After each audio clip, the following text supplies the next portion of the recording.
everyone, welcome back to Biomix Hub. Today we are here for solving some graphical questions which have been asked in CSIR Life Science Net.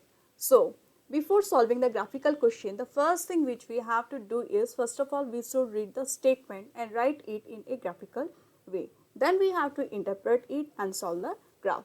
Let us have a look with this question. Certain chemokines are known to suppress HIV infection. What the chemokines are doing? They are suppressing the HIV infection. Let us write down it. Here we are having chemokines which is suppressing HIV infection. That means it is lowering the infection of HIV. Next, whereas pro-inflammatory cytokinins are known to enhance infection. There are pro-inflammatory cytokines. We will write down pro-inflammatory cytokines. These are responsible for enhancing the infection of HIV.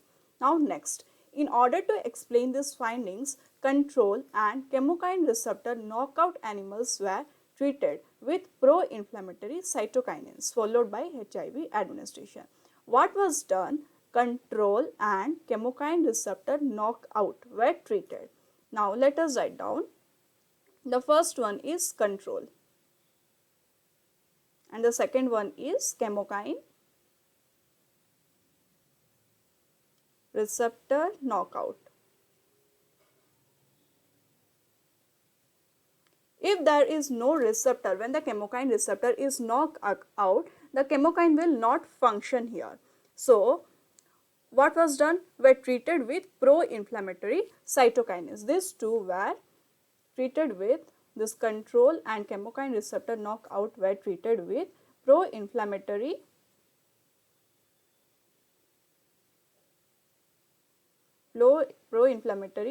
cytokine as well as HIV.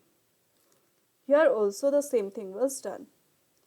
Pro-inflammatory cytokine plus HIV. Now let us see what a control condition, what was happening.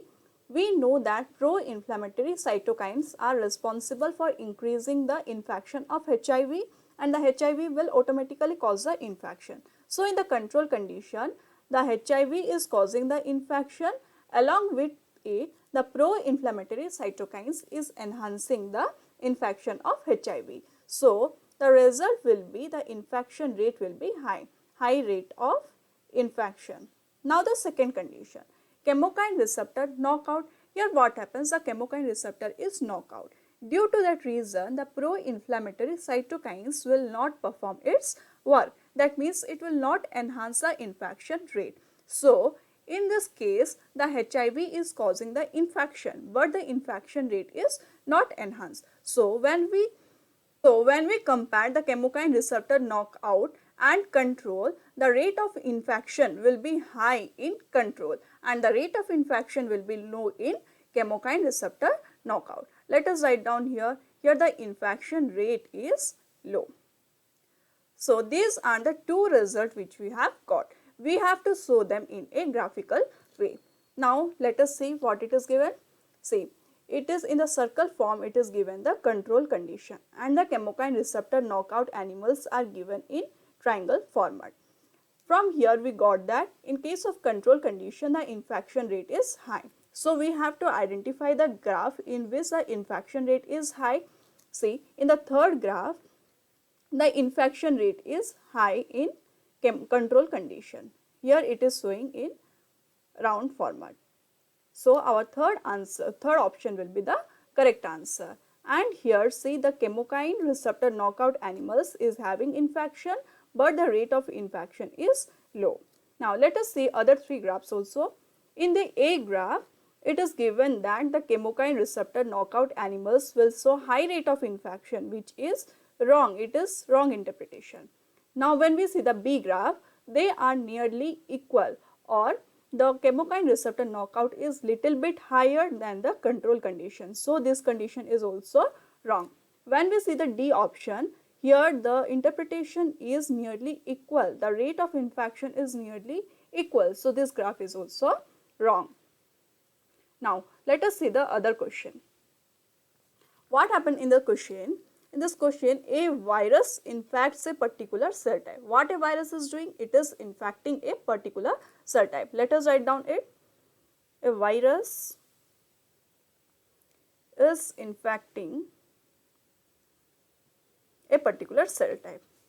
It integrates its genome into a site that contains a proto-oncogene. It is integrating to a site which contains proto-oncogene.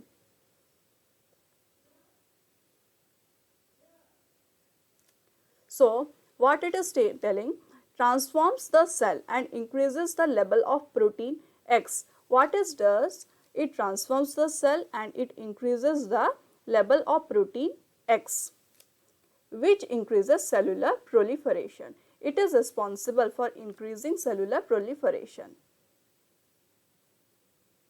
Increases cellular proliferation.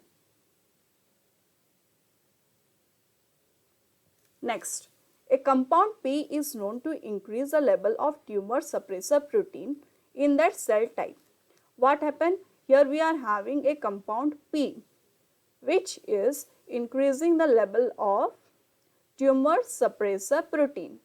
Okay, whereas compound Q, there is another compound which is known as compound Q.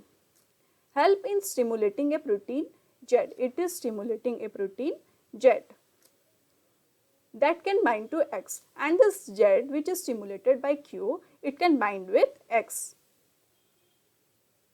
then rendering it inactive. Then what it does? It will inactive. When Z will be binding with X, it will inactivate it.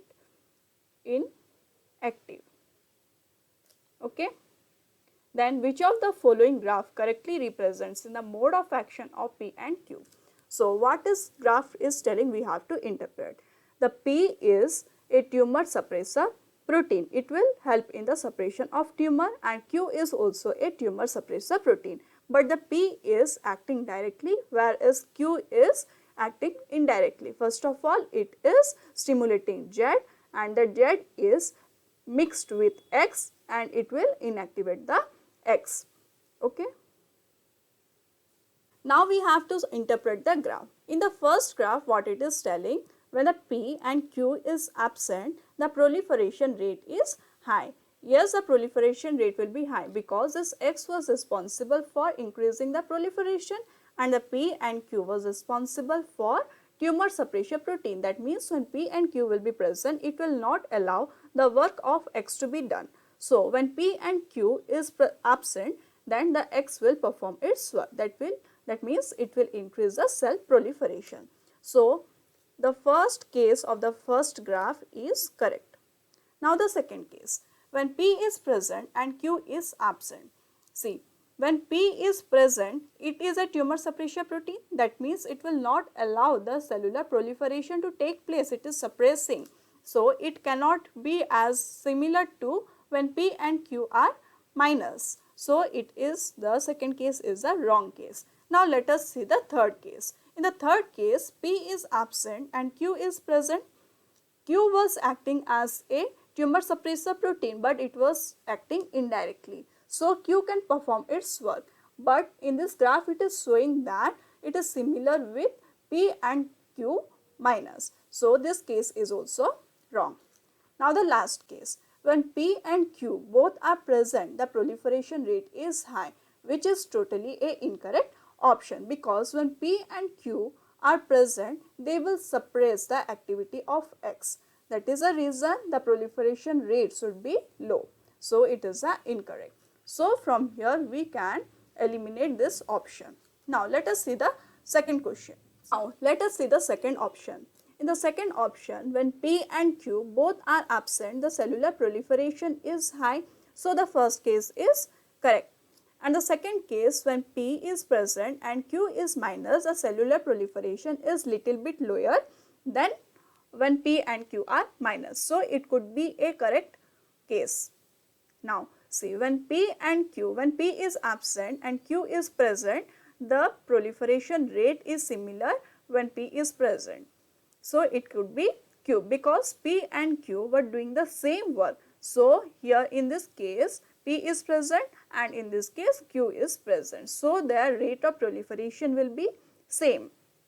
Now in the last condition, when P and Q are present, the cellular proliferation is very high, which is the incorrect option, because when P and Q are present, both are present, the cellular proliferation will be lower than when only P or only Q is present. That means it should be lower, up to this much it should be.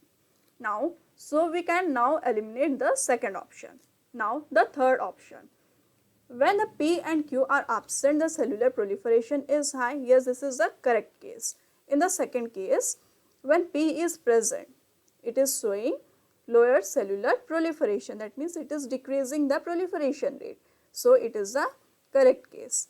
In the third case, when P is absent and Q is present, it will show similar rate of proliferation as it was in the second case. Okay. Now the last case, when P and Q both are present, the cellular proliferation is less than when only P or only Q was present. It is also the correct option, correct case. So our answer here will be the third one. Now let us see the fourth option also. In the fourth option, when Q and P both were absent, the cellular proliferation rate was high. But when P was present, it was showing the same proliferation rate as when P and Q both were absent. So it is the incorrect one. So we can eliminate the fourth option from it. And that's all for today's video. Thank you for watching this video till the end. If you like this video, please do subscribe and share with your friends. Thank you. Bye-bye.